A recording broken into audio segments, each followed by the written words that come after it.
First of all, Gavin, thank you for the announcements. Did a great job with that. I wanted to underscore the Fallapalooza a little bit more. If you don't know what that is, that's just the day where we have fun out here on the field, the grass field, and we set it up like a carnival, and we have games and food and just activities for all the different ages to participate in. Even some of us old guys get in there and have a little bit of fun. But the reason I wanted to underscore it this morning is the Fallapalooza is really an opportunity for this church to do some amazing things. And when I say amazing things, I don't mean just feed people chili dogs, and cotton candy. That's amazing too. But I'm talking about really making headway into our community. It's an opportunity where you can easily say to somebody who has kids or a grandma or grandpa who has grandkids, come and be a part of the Fallapalooza. It's easy for them to find out that Christians know how to have fun, and it's easy to invite people so that they can meet you in an environment that's non-threatening to them. And then eventually we can maybe even talk to them about Jesus one day, okay? So take advantage of the Fallapalooza for what it is. It's another opportunity that this church has to reach out to the lost and make a difference in our community. So take advantage of that, okay? This morning we're continuing on in our discussion on parenting, okay? And we started this week before last. I took a little detour away from parenting last week because we had Friends Day. But I want to come back to it, and we got one more lesson after this on parenting. And then for those of you that like to know where we're going sermon-wise on Sunday morning, after we're done with the parenting series, we're going to go down the road of the Sermon on the Mount, okay? And we're going to study Jesus' teachings on the Sermon on the Mount, which is always a rich study from my perspective, okay? So this morning, we're going to talk specifically about the role that parents play with regard to disciplining their children. Now, I realize when I even utter those words, disciplining your children, some of you are here in the audience, and immediately there's something that went up your spine. Maybe your hair got up on your neck a little bit, because we're taught in our society today that discipline is an ugly word. That discipline is a word that is associated with another word called abuse.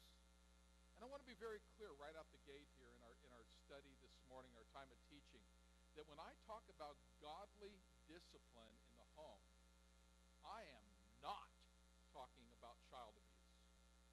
As a matter of fact, godly discipline is on the complete opposite end of the spectrum from ugly child abuse. Godly discipline is something that brings about a desired godly result. And that's something we need to just know about right out the gate. And when you discipline as a godly parent, you are not ineffective. You become very effective as a parent because you're parenting God's way. So very strong message. But you still have to overcome that bias that society has out there, that discipline of any sort is wrong, and inappropriate. And so I titled this morning's lesson, Dare to Discipline, because I think it takes some strength and courage on the part of parents to discipline their children in godly fashion in today's world. Okay? So let's talk about God's perspective on this subject. We'll start with Proverbs, the 13th chapter, verse 24. Proverbs 13:24. God's words are as such. God said through the writer of Proverbs, whoever spares the rod hates their children, but the one who loves their children is careful to discipline them. Okay? Now, the rod was an instrument of discipline in the Old Testament. We can talk about the word the rod. The rod could also be your hand as you spank your child's rear end, or the rod could be a discipline in the form of you're grounded for a week or 2 weeks, The rod could be taking away their driving privileges for a month, depending on what the discipline is that needs to be imparted. But God's message here that I don't want you to miss is parents who bypass discipline, according to God's word, are actually communicating hate towards their children. Did you pick that up in the scripture? When you spare the discipline, you're communicating that you do not love your children. That's godly perspective.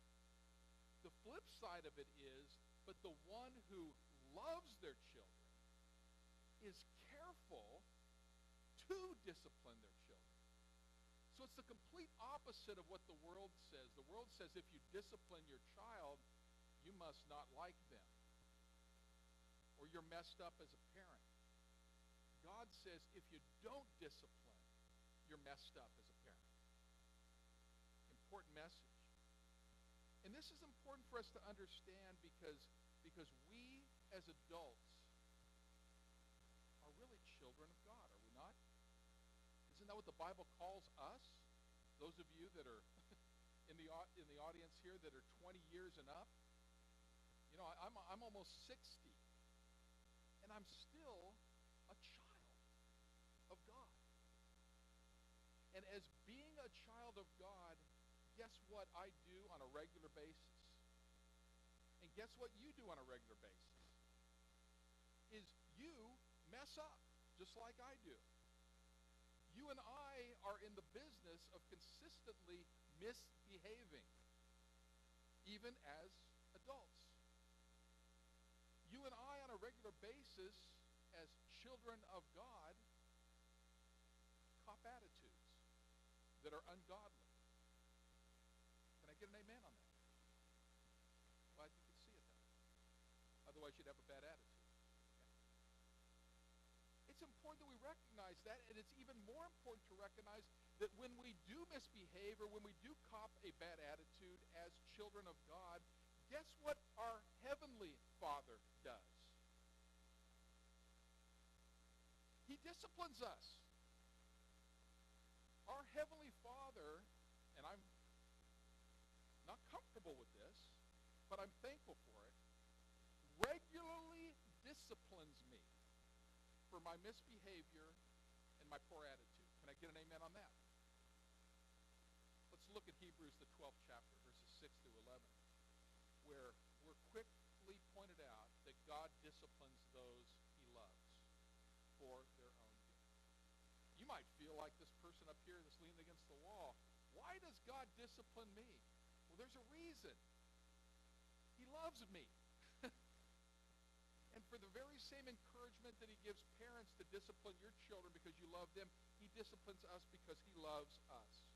And so in Hebrews 12, 6 through 11, the Hebrew writer has these words to us. And here's what he says. He says, because the Lord disciplines the one he loves, and he chastens everyone he accepts as his son, endure hardship as discipline. In other words, view hardship and the discipline and the hardship that comes with discipline, endure it. Understanding that God is treating you as his children. For what children are not disciplined by their father? If you are not disciplined and everyone undergoes discipline, then you are not legitimate. There's a big statement. In other words, the discipline that God gives to his children, you and me, proves our legitimacy to him and our relationship to him. Proves that you are not legitimate, not true sons and daughters at all. Moreover, we have all had human fathers who disciplined us, and we respected them for it. How much more should we submit to the Father of spirits and live? They disciplined us for a little while as they thought best, but God disciplines us, listen to this, God disciplines us for our good in order that we may share in his holiness. No discipline seems pleasant at the time, but painful. Later on, however, it produces a harvest of righteousness and peace for those who have been trained by it. Boy, there's a lot in that text that we could dwell on and meditate on. I'm going to hit on a few important points. And that is that this is all for our good. Discipline is not something that allows a parent to vent anger on their child. That's not the purpose of discipline. It's not the purpose to get back at your child because they frustrated you so much, and this is my way of just making the score even. That's not what godly discipline is about. Godly discipline has the intention of inflicting some discomfort for the hope of bringing about a longer lasting good. And if that's not your motivation for disciplining your child, then take the time to get that motivation. Take the time to pray about your heart. Take the time to talk to God before you move into the discipline mode, because it's better to wait and go into disciplining with the right attitude than it is to embark on discipline for the wrong reasons and bring about some undesired results. So the next time your son or daughter requires discipline, do not disappoint them. They need parental discipline for the very same reasons you and I need it from our Heavenly Father, so we can learn from our wrongdoing and grow up and experience a blessing because of it. So I want to be clear on a couple things with regard to parental discipline. Effective discipline is always administered in a self-controlled manner. You know, if you're in a fit of rage, or if you're out of control, then I encourage you to just go take a breather. Go walk around the block and pray, about your situation before you embark on discipline. Because effective discipline is always done in a self-controlled manner. I'll share a little story of a time I'd just become a new driver. I got my license. I was driving a car that I just thought was so cool. It was a yellow Camaro, okay? And I was going down the road. I was going northbound on Highway 99. I remember it very well. And I had my grandma in the passenger seat of the Camaro. And we were heading northbound on 99. At that time, it was a 55-mile-per-hour speed limit. And let's just say I was doing well in excess of that, going down Highway 99. And I had my Eagles music playing loud, on this new technology that they called a cassette player at the time, okay? And we were buzzing along on Highway 99, and all of a sudden I looked up in my rearview mirror and I saw that red light. And my heart just sunk. And I knew what it meant, and I pulled over and I rolled down the window. And up walked a CHP officer to my window, and when the CHP officer got even with my window, he literally stuck his head inside the window and began yelling at the top of his lungs, talking about how you were doing 70 in a 55. And I mean, his face was all enlarged, and there was like slobber coming out of his mouth. His face was all red, and he was just yelling and yelling and yelling. I just sat there and I said, yep. License, registration. I don't even think we had to show proof of insurance back then. So I gave it to him. And he yanked it out of my hand. He went back to his car, and I don't know what he did back there, but he came back with a ticket, and he said, do you realize how terrible of a thing this is? And he just yelling at me. Sign right here. And I signed right there, and he ripped off the ticket, and he says, slow down, blah, blah, blah, blah, blah, and threw out a few words. And he walked away. Man, my heart was racing. I rolled up the window, started up the car. My Eagles music came on. I pulled out and kept it about 50 miles per hour for at least 10 miles, okay? And got going down the road, and I looked over at my grandma. And my grandma was just sitting there, staring straight ahead. And so we went another 10 miles. And my grandma was sitting there, staring straight ahead. And finally, about 25 or 30 miles down the road, my grandma looked over at me. She says, You know why you got a ticket, don't you? I didn't want to answer. She looked back straight ahead and she said, you were going too fast. And you were playing that music too loud.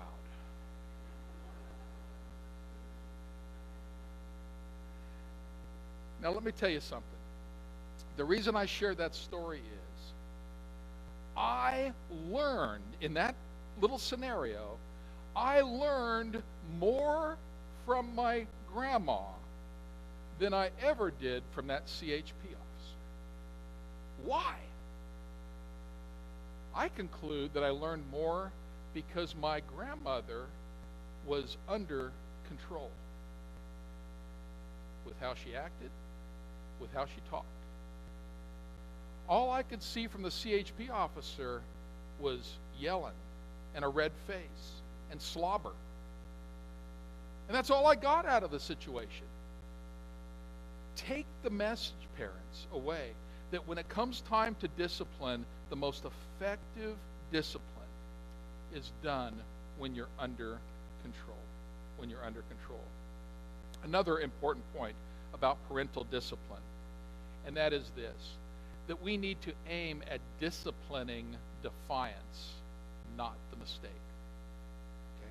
Discipline defiance, not the mistake. When a child of yours is sitting at the dinner table, and my goodness, we've had this happen at our house many, many times, and accidentally knocks over a glass of milk because they're reaching for the green beans, you know,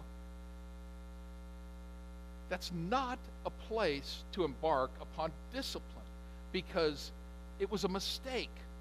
They didn't plan to. It wasn't out of defiance that the glass of milk got knocked over. And as messy as it becomes, as unsettling as it is to have to get up and have to find towels and stuff to mop everything up, and how frustrating it is because it messed up your whole dinner, and maybe some of the milk even got in your plate, that's not reason to discipline. But when you tell your child to not pull brother's hair, and your child looks you in the eye, and while looking you in the eye, reaches that hand out and pulls brother's hair, it's time for self-controlled discipline to shift into gear. I love James Dobson's quote, and he says, when your son or daughter looks you in the eye and wants to fight, don't disappoint them. Because effective discipline will always result in children that have learned the ability to control themselves when you discipline your child effectively. It'll teach them to stay within established boundaries. If they don't learn how to control themselves at home and how to stay within established boundaries at home, they don't have a chance at doing that out in the world. They don't. A loving parent inflicts temporary discomfort on his child to spare them the long-term disaster of an undisciplined life. That's our goal. And no child cheers about it. You know, no child looks forward to it. But in the end, pardon the pun, but in the end, children connect the dots between parental discipline and parental love. They really do. They're not enjoying it at the time. I didn't like it when my mom or dad said, you need to go to my room, because I knew what that meant. And I sat there, and I waited. And it seemed like I waited for an eternity, you know, contemplating all the evil deeds that I had done, you know. And finally, mom or dad would come in, and there would be discipline. But I knew the discipline was because mom and dad cared for me when the day was done. It wasn't about them inflicting some pain so that they could somehow feel better about life. It was they wanted me to grow. They wanted me to be better. Teens, elementary school age kids get this. The Roper National Youth Survey did a report on this and asked teenagers, mind you, this isn't coming from parents, asked teenagers to describe the top 6 causes of American society's problems. And 50% of teenagers said It was a lack of parental discipline of children and teenagers. That's coming from kids. I'll tell you a story about, spent a lot of my early ministry years doing youth work. Had the joy of having several of you in this room in youth groups that I got to be a part of. And I'll never forget this one particular youth event. We were out in a park, and there were two young people in particular, and I won't name names because you may know one or two of them, okay?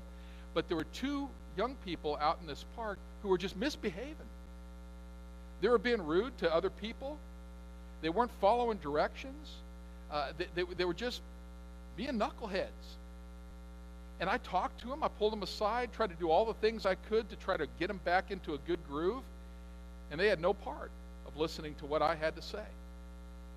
So finally, after a little bit of this, I finally got both of them off to the side and said, okay, guess what? You're getting pulled out of the games. You're getting pulled out of the activities, and I'm calling both your parents right now. Because you're obviously not listening to what I got to say. And so I did.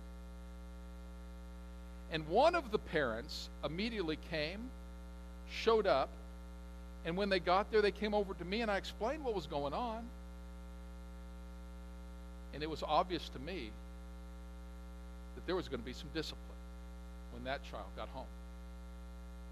But here's the story I really want to tell you. Is as they were taking that young person to the car,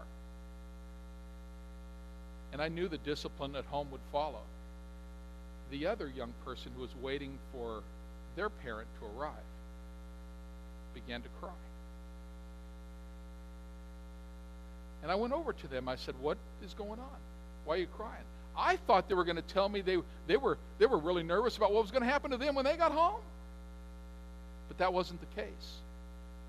This other young person confided in me and said, you know what? I'd give anything to have parents like that. I said, tell me more. And they said, my parents never discipline me when I do wrong. I'd give anything to have a mom or a dad like that. You see, when there is an absence of discipline, kids note that. They take record of that too. And they translate it as, mom and dad must not have enough time to care for me. They must not care enough for me, otherwise they wouldn't let me get away with this. And that's important for us to know as parents. Because if we don't discipline our kids can translate it as, mom and dad must not like me enough. And I think they have a good reason to conclude that. You see, affection is not enough. You know, most parents, thrive in the world of, I need to show my kid love. I need to show them that I care.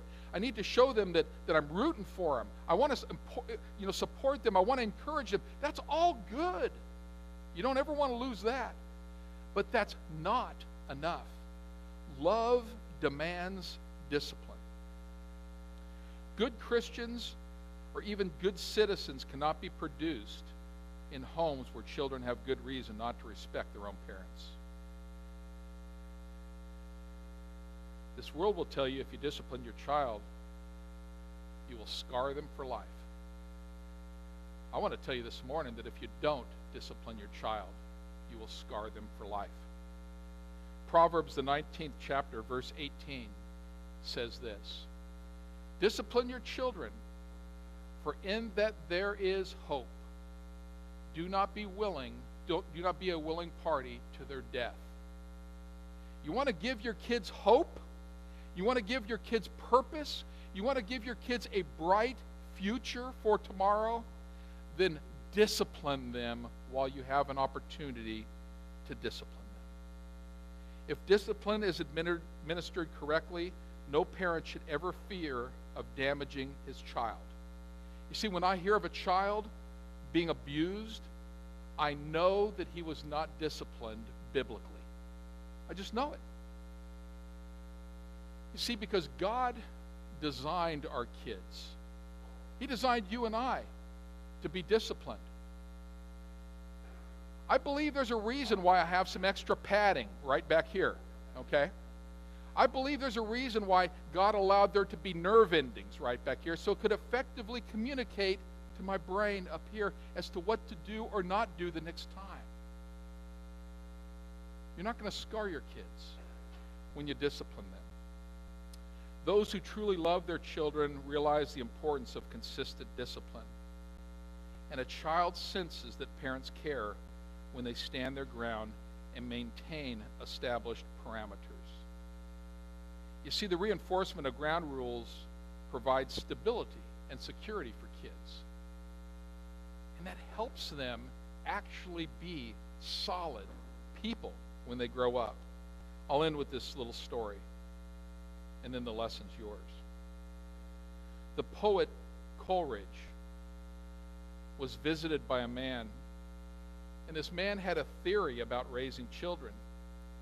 And this man who visited the poet stated to the poet, he says, "I believe children should be given a free rein to think and act as they see fit, and thus learn at an early age to make their own decisions. This is the only way they can grow into their full potential." Have you heard any of that theology? Coleridge made no comment, but he simply led the man to his garden. And Coleridge said, "Come see my flower garden." The opinionated visitor took one look at the overgrown garden and remarked, "Why, that's nothing but a yard full of weeds." And the wise poet declared, "It used to be full of roses, but this year, I thought I'd let the garden have free rein and grow as it willed without tending to it." This is the result. Children, like gardens, will not flourish automatically. They need your daily attention. They need your daily care. They need your daily love and encouragement.